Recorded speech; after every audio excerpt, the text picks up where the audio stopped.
Halo sahabat Terkio Vlog, jumpa lagi. Kemarin kita sudah membahas prasasti Petak ya, yang bahasannya malah kemana-mana, hingga bahas masa Majapahit akhir. Ya, topik itu memang hingga kini selalu menjadi perdebatan dari para ahli. Menelusuri sejarah bagi saya itu sesuatu hal yang menyenangkan, karena dengan mempelajari kembali sejarah bangsa ini, maka kita bisa mengambil nilai-nilai positif yang dimiliki oleh bangsa kita dan kemudian mengembangkannya di masa kini. Kita juga bisa mengenali mana nilai-nilai negatif yang pernah terjadi dalam sejarah dan tidak mengulanginya lagi di masa kini. Dari sejarah kita bisa belajar bahwa harta, tahta, dan cinta selalu menjadi motif terjadinya perpecahan dan peperangan antar saudara kita sendiri.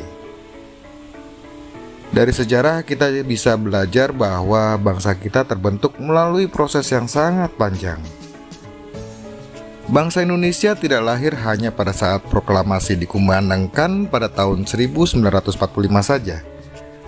Namun jauh sebelum itu bangsa Indonesia telah memiliki sejarah yang terbentuk oleh perpaduan beragam suku, ras, dan kepercayaan. Dari sejarah kita bisa belajar bahwa bangsa asing selalu memanfaatkan perbedaan yang kita miliki untuk memecah belah kita. Divide et impera alias adu domba, terbukti alat yang ampuh yang kemudian harus kita tebus dengan darah dan air mata. Apakah kita akan mengulangi sejarah itu lagi? Semoga kita bisa menjadi bangsa yang tidak lupa sejarah, untuk kemudian menjadi bangsa dengan peradaban yang lebih baik. Seruput dulu kopinya ya kak. Oke, edisi kali ini saya ingin membahas tentang lubang. Kok lubang?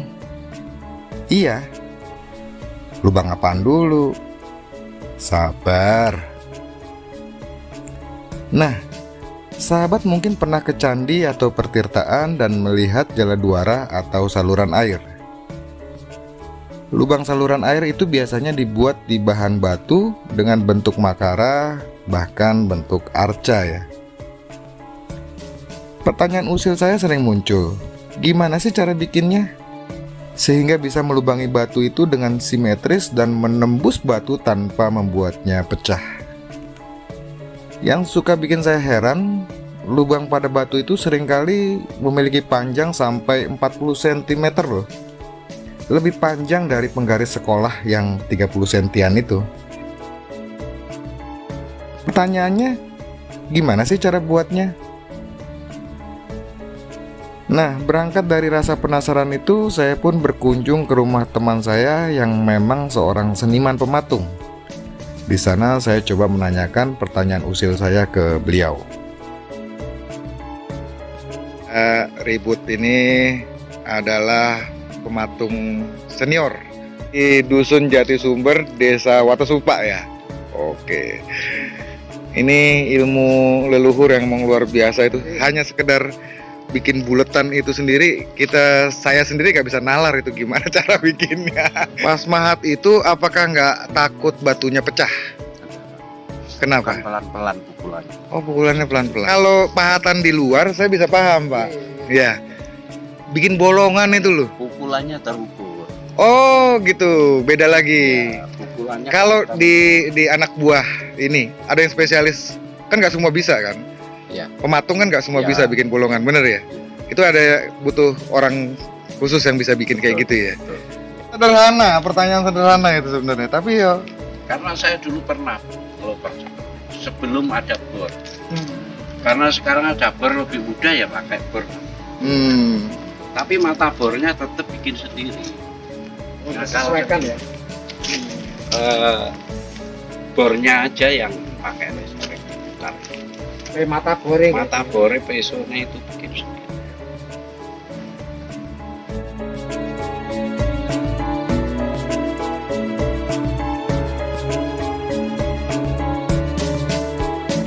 oke. Dari lubang kita bisa belajar. Memahami sesuatu yang kecil dan sederhana saja terkadang sulit. apalagi mencoba memahami sesuatu yang besar. Jadi, marilah kita mencoba memahami hal-hal yang kecil dulu sebelum mencoba memahami yang besar. Seperti memahami bagaimana lubang itu tercipta. Maaf kalau bahasannya kali ini nggak bermutu, tapi semoga bisa bermanfaat. Ya minimal nggak bikin berantem ya. Wassalamualaikum warahmatullahi wabarakatuh. Salam budaya, salam kebajikan, rahayu.